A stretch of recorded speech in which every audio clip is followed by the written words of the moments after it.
Hello everyone, welcome back to Top Tip Tuesday, and today is the power of the puppet. So I've got a few, and I think I've done a little video maybe about behaviour in puppets once before, but I just wanted to do it as a top tip because these are super cheap.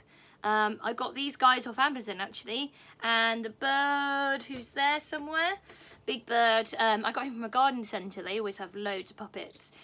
So why are puppets so amazing? Because the children often really want to impress the puppet because they're not real. So we've got Fred and Rose here. One's a bit naughty and one's a bit nice, but you could just have the one, doesn't really matter. Some days they're naughty, some days they're nice. And you can use the puppet for lots of different things. So first way is to talk about emotions and feelings. So often you can say that the puppet feels really sad about X. Don't have to necessarily make it exactly the same to your child's situation, but similar.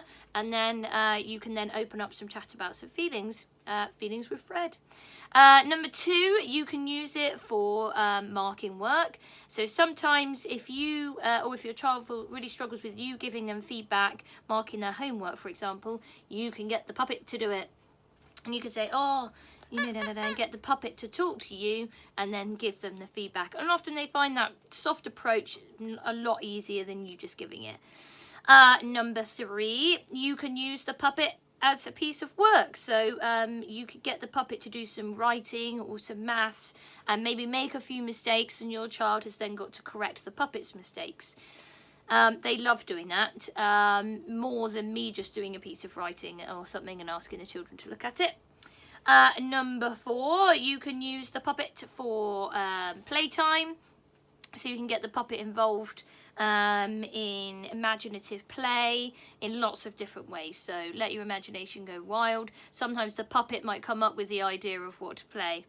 And finally, number five, the puppet is really, really good to get the children thinking creatively about new ideas. So sometimes, particularly children who struggle with wanting to perhaps control the situation a little bit, and you asking them to do something sometimes doesn't work so well. We've all been there. But sometimes if the puppet asks them to do it, or the puppet comes up with the idea, the children are sometimes more open to the idea of that.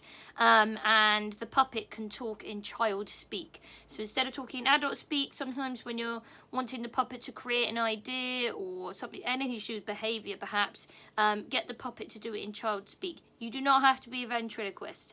I get the puppet to speak to me and I say what the puppet said. And the children are super accepting of that. Sometimes if you do the children just kind of find it funny. They might go along with the ventriloquist act, but often they don't. No child has ever asked me, why does the puppet not speak out loud? And if they ever did, I would say they only speak monster language, and I've learnt monster.